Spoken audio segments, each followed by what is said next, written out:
वाली स्लाइड्स में। तो बहरहाल आप ये ज़रूर देखिएगा, बल्कि हम मिलकर देखते हैं कि सबसे पहले कस्टमर वैल्यू प्रोपोजिशन है क्या, कि आपके कस्टमर्स कौन हैं और वो क्यों विलिंग हैं। वो याद कीजिएगा ना मेरे साथ, हमने क्या एक टर्म थोड़ी देर पहले पढ़ी थी, सुनी थी, देखी थी, विलिंगनेस टू पे, तो उसका जिक्र हो रहा है। फिर आपका प्रॉफिट फार्मूला क्या है, ठीक है जी, किस तरह आप सोच रहे हैं, आप प्लान कर रहे हैं कि आप और पैसे बनाएं और नई नई प्रोडक्ट्स को, नई नई ऑफर्स देकर। की प्रोसेसेस क्या हैं, ठीक है जी, आपकी ऑर्गेनाइजेशन कैसे वो प्रोडक्ट डेवलप करती है और क्या रिसोर्सेज आप यूज़ करते हैं। ज़रा अब रिसोर्सेज में क्या होता है, अफराद, ज़रा पर्सनल, ठीक है जी, एम्प्लॉई एसेट नहीं होते, लेकिन एम्प्लॉई बड़ा अहम रिसोर्स होते हैं। इसी तरह इक्विपमेंट क्या है, कौन सी टेक्नोलॉजी आप यूज़ कर रहे हैं, तो ये सारे आपके क्या है जी, की रिसोर्सेज क्या हैं। तो ये चीज़ें, ये सारे, यानी कि ये चारों बातें हमारे बिजनेस मॉडल में आएंगी। आगे बढ़ते हैं साहब। लें जी, बात क्या हो रही है बिजनेस मॉडल की, कि हर ऑर्गेनाइजेशन को एक अच्छा, एक बड़ा उम्दा बिजनेस मॉडल चाहिए होता है। तो इस बिजनेस मॉडल को समझना बड़ा, इसको जानना, इसको समझना बड़ा ज़रूरी है, ठीक है साहब। और इसका आगाज़ बताया जा रहा है, एक मशवरा, एक टिप दी जा रही है कि आप अपनी ऑर्गेनाइजेशन के बिजनेस मॉडल को अगर समझना चाहते हैं तो उस ऑर्गेनाइजेशन की वेबसाइट से शुरू करें, वहाँ से देखना शुरू करें कि किस तरह आपके कस्टमर कौन हैं, आपकी वैल्यू प्रोपोजिशन क्या है, आपके की रिसोर्सेज क्या हैं। तो ये सारी चीज़ें कहाँ से पता लगेंगी साहब, हमें काफ़ी सारी इंफॉर्मेशन वेबसाइट से मिल जाएगी।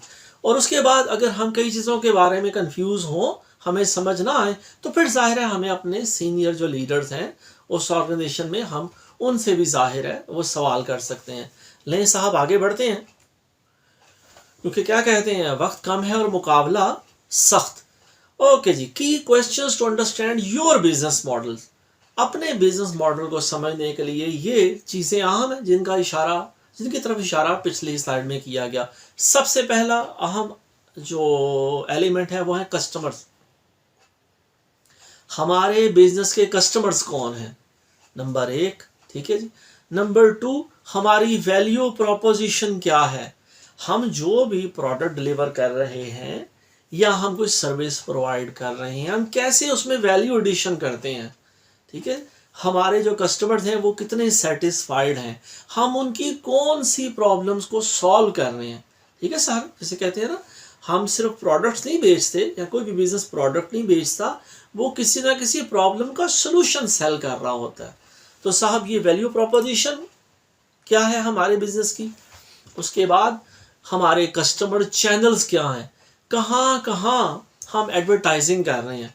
तो ट्रेडिशनल एडवर्टाइजिंग का तो हमें पता है, सोशल मीडिया आज के दौर की करेंसी है। ऑनलाइन भी हम करेंगे, ऑफलाइन भी करेंगे, अपने आउटलेट पे भी करेंगे। तो बहरहाल कौन कौन से चैनल्स हैं जहाँ पे हम अपने कस्टमर को एडवर्टाइज करेंगे। फिर हमारी रेवेन्यू स्ट्रीम्स क्या हैं, ठीक है साहब। हमारा कहाँ कहाँ से हमारा जो बिज़नेस है, हमारी ऑर्गेनाइजेशन है, वो रेवेन्यू जनरेट कर रही है। और उसके अलावा अगला इम्पॉर्टेंट एलिमेंट होगा, जो बड़ा अहम सवाल होगा, कि हमारी कॉस्ट क्या आ रही है, हमारी कॉस्ट का क्या स्ट्रक्चर है। जो भी हम वैल्यू एडिशन कर रहे हैं, कोई प्रोडक्ट बेच रहे हैं, कोई सर्विस प्रोवाइड कर रहे हैं, तो हमारी कॉस्ट का स्ट्रक्चर क्या है। तो ये वो अहम सवालात हैं माय डियर पार्टिसिपेंट्स, जिनके जवाब जब हम ढूंढेंगे, हम समझेंगे, तो हमें अल्टीमेटली बिजनेस मॉडल समझ आएगा। तो अगली स्लाइड में भी जी इन्हीं का जिक्र है कि कोशिश करें कि कोई भी एक ऑर्गेनाइजेशन उठा लें और उसका बिजनेस मॉडल में इन सवालों के जवाब ढूंढें। आगे बढ़ते हैं सर। ओके साहब, फिर वही बात हो रही है कि बेसिक क्या है, बिजनेस मॉडल क्या है। तो बिजनेस मॉडल किसी ऑर्गेनाइजेशन का जब हमें समझ आता है, तो हम स्मार्ट चॉइसेस कर सकते हैं, हम अच्छे और बेहतर जो है ना वो फैसले ले सकते हैं। हम अपने जो आइडियाज़ हैं, अपने जो हम पिच करना चाह रहे हैं, उनके लिए हम सपोर्ट विन कर सकते हैं। तो बिजनेस मॉडल बड़ा अहम एलिमेंट है ग्रो करने के लिए। यहाँ साहब वक्त आन पहुँचा कि चौथी जो टूल किट आपसे शेयर की जा रही है बिजनेस एक्यूमेन में, बिजनेस मॉडल को समझने के लिए उसे ज़रूर डाउनलोड कीजिएगा और उसे ज़रूर गो थ्रू कीजिएगा। आगे बढ़ते हैं। ओके साहब, बिजनेस मॉडल को कामयाब कैसे कहा जा सकता है? बिजनेस मॉडल की कामयाबी के दो इंपॉर्टेंट टेस्ट हैं। ठीक है साहब, एक टेस्ट है नैरेटिव टेस्ट, जिसे हम कह सकते हैं क्वालिटेटिव उसकी डायमेंशन है, और दूसरा क्या है जी, नंबर टेस्ट। ये जाहिर है क्वांटिटेटिव डायमेंशन है। चले पहले नंबर टेस्ट की बात करते हैं, फिर हम नैरेटिव को देखते हैं। आजकल बड़ा जिक्र है कि जी फलाना हमारा लीडर है, वो अपना बयानिया बनाने में, अपना नैरेटिव बनाने में और आगे पहुंचाने में बड़ा कामयाब है, और कुछ जमातें, कुछ ऑर्गेनाइजेशंस, कुछ पार्टीज इस मामले में इतनी कामयाब नहीं है। तो बारह नंबर टेस्ट क्या है जी? नंबर टेस्ट ये है कि आपकी कंपनी का रेवेन्यू क्या है, उसका प्रॉफिट क्या है, उसकी इक्विटी क्या है, क्या जो है वो क्वांटिटेटिवली क्या जनरेट कर रही है। नैरेटिव क्या है कि हमारे जो कस्टमर्स हैं वो हमारी कंपनी के बारे में, हमारी ऑर्गेनाइजेशन के बारे में क्या राय रखते हैं, वो क्या सोचते हैं, वो जो पैसे खर्च कर रहे हैं क्या उनको सेटिस्फेक्शन हो रही है, उनकी नीड्स पूरी हो रही हैं, जो प्रॉब्लम सॉल्व करने का हमने वादा किया क्या वो प्रॉब्लम सॉल्व भी हो रही है या नहीं, या किस हद तक सॉल्व हो रही है। तो ये सर वो नैरेटिव है, वो यानी कि क्वालिटेटिव टेस्ट है, या वो क्या कहिए मारूफ आज के दौर की मुस्तामल ज़ुबान में बयानी है।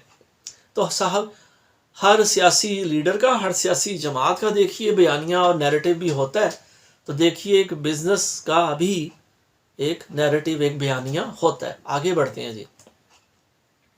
ओके जी, cosmetics company reinvents its business model. ये एग्जांपल एक वेब पेज से, एक आर्टिकल से ली गई है, ये आपसे ज़रा मैं शेयर कर दूंगा। तो हम यहाँ पर इस चीज़ को हाईलाइट करते हैं और साथ मिलकर देखते हैं बिजनेस मॉडल्स मशहूर हैं क्या क्या। तो उसमें सबसे पहला सर आपने यकीनन मेरे साथ नाम सुना होगा एयरबीएनबी का। ठीक है जी, ये जो एयरबीएनबी है ये वेबसाइट और मोबाइल ऐप यूज़ करती है, और लोगों को, जो लोग अपनी प्रॉपर्टी को रेंट आउट करना चाहते हैं उन्हें कनेक्ट करती है जो लोग उसे किराए पे लेना चाहते हैं। ठीक है जी, तो ये बड़ी अच्छा जो है बिजनेस मॉडल है कि जो प्रॉपर्टी ओनर हैं वो ज़ाहिर है स्ट्रेंजर्स को अपनी स्पेस, अपना एक कमरा या अपना कोई पोर्शन, ठीक है जी, वो रेंट आउट करना चाहते हैं। तो ये जो हॉस्पिटैलिटी और ट्रैवल का जो पैराडाइम है वहाँ ये एयर बी की एग्जांपल यकीनन आपने भी सुनी होगी, मैंने भी सुनी, और ज़ाहिर हमने अपने मोबाइल फ़ोन पे कभी ना कभी ये ऐप ये डाउनलोड की और यूज़ की। इसके बाद सर अली बाबा, कौन होगा जी जो ये कहे कि मैंने अली बाबा का नाम नहीं सुना। बड़ी मशहूर ये जो है चाइना का कहिए, वो अल्लाह भला करे, अमेज़ॉन है। तो आजकल तो मेरे वतन में भी हर तरफ अमेज़ॉन और जो है ना ई कॉमर्स का शोर है जी। और वही जैसे मैंने आगाज़ में कहा कि हमारे बच्चे आजकल हज़ारों की बातें नहीं करते, या लाखों की बातें नहीं करते, करोड़ों अरबों की बातें करते हैं। तो साहब ज़रा अली बाबा बहुत बड़ी वेबसाइट है जी, बहुत बड़ा सेलर है। तो ये इसकी ज़रा हम आगे भी बात करेंगे कि ये भी ज़रा वेबसाइट के थ्रू, ऐप के थ्रू लोगों को कनेक्ट करता है और बड़ी अच्छी कंपेटिटिव प्राइसेस देता है जी। ठीक है जी, इससे मज़ीद हम एक्सप्लोर करेंगे, लेकिन ज़ाहिर है ये रीटेल के मामले में अली बाबा, आई एम श्योर कि मेरे जो पार्टिसिपेंट्स हैं वो एग्री करेंगे कि ये अब एक कॉमन चीज़ है। इसी तरह सर हमारे मुल्क में तो नहीं है ये, शायद बड़े शहरों में हो, लेकिन नॉर्थ अमेरिका में, यूरोप में इकिया जो है फर्नीचर और होम एक्सेसरीज़ के मामले में एक बहुत बड़ा जायंट है। फाइनेंशियल सर्विसेज की बात करेंगे तो ऑनलाइन ओनली बैंकिंग, कि एक बैंक है जो ऑनलाइन है, तो उसकी एग्जांपल दी जा सकती है इजी बैंक। ठीक है जी, ये हमारे वतन में नहीं है, लेकिन जाहिर है इजी बैंक एक ऑनलाइन बैंकिंग सिस्टम है जो नॉर्थ अमेरिका में अवेलेबल है। अच्छा साहब, अहम बात यह है कि ये जो जितने मॉडल्स हम जिनका जिक्र किया हमने मुख्तलिफ बिजनेस सेक्टर से, इनमें इम्पोर्टेंस ये है इनकी कि इनका कस्टमर कौन है, और ये जो ऑर्गेनाइजेशंस, ये बिजनेसेस अपने कस्टमर की नीड्स को सेटिस्फाई करते हैं और यूँ अपना प्रॉफिट जनरेट करते हैं। ठीक है जी, इसको मज़ीद हम एक्सप्लोर करते हैं आने वाली स्लाइड्स में, मिलकर देखते हैं। दोबारा यहाँ थोड़ी देर के लिए हम इसे रिविजिट करते हैं कि बिजनेस मॉडल और बिजनेस स्ट्रेटजी को अमूमन माय डियर पार्टिसिपेंट्स एक ही तरह समझा जाता है, लेकिन अगर हम थोड़ा सा इस आइडिया को एक्सप्लोर करें, इसे डाइसेक्ट करें, तो हमें समझ आएगा। जैसे बतलाया गया है कि business model describes how an organization creates, captures and delivers value for its customers. It includes value proposition, profit formula, key processes and key resources. गुज़श्ता स्लाइड में हमने जब बिजनेस मॉडल को एक्सप्लोर किया था तो हमने इन चारों एस्पेक्ट्स को वहां पर देखा था। ठीक हो गया।